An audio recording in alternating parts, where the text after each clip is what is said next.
Magandang gabi mga boss, no? Mayroong parcel na dumating in order ng bayaw ko, no? Papakita ko sa inyo, i-reveal ko sa inyo. Ito talaga kanto. Buo gustong ganitong mga sealer na ito. Papakita ko sa inyo mga boss. Asan yung plastic pa nga? Ano bang pangalan yan? Ipapakita natin. Flash.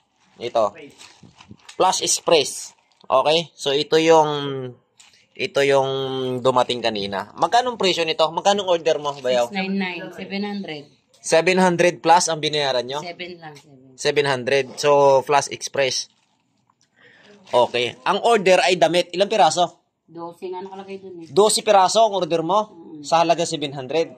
Tapos mga boss, ang dumating, kita nyo naman, oh. Tingnan nyo yung dumating, oh. Yan. Diba? Ayan, oh. Nakita sa picture. Pati nga yung picture sa order ng cellphone mo. Ayan. Sa susunod, huwag kayong mag-order ng mga ganyan. Ukay-ukay eh. Ayan, ukay-ukay ito mga boss. Ayan, oh. Ito yung nasa picture niya, oh. 100% on titik daw. Okay? Yan. Ang kuha nito, si Marie Shop. Nako, bugos talaga ito mga boss. Ayan, oh. Ang price niya ay 699. Okay? Buy 6 take 6 quality premium main t-shirt. O kasama po ang gold plate watch. May kasama pa ito. Oh, tapos ano to? May watch pa daw, may relo pa. Okay. Asan? Wala. Damit Grabe. Bugos ito mga boss. Kita nyo naman yung binigay na damit, oh. Butas-butas. Tapos ukay-ukay ito mga boss, ukay-ukay.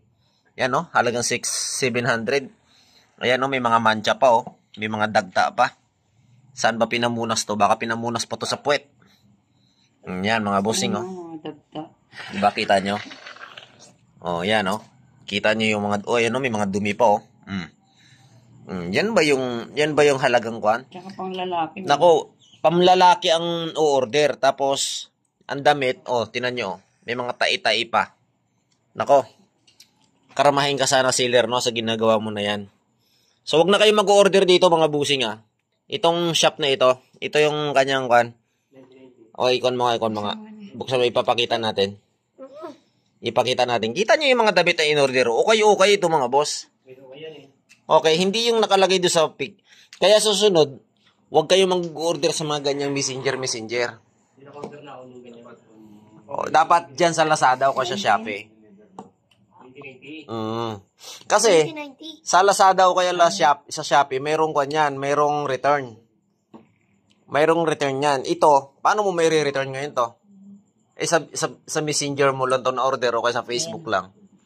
Ay, ito mga boss, oh. Nakakagalit lang, ano, kasi siyempre, binayaran ng tao, binayaran ng bayaw ko ng kulang-kulang 700.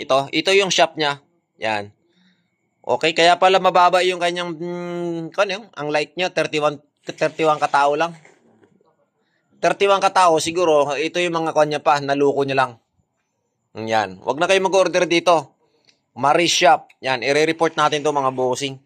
Dahil itong mga ganitong sealer na ito dapat, hindi pinapahintulutan to. Ayan, oh, nagsisend pa siya ng mga brand new na medyas. Tapos, ganyan din lang pala ang ibibigay niya. Ang ganda ng transaction, oh. Nag-fill up ka pa pala ng kwan dito, oh. Ng address, oh. Diba? Na-process na po namin yung order nyo. God bless.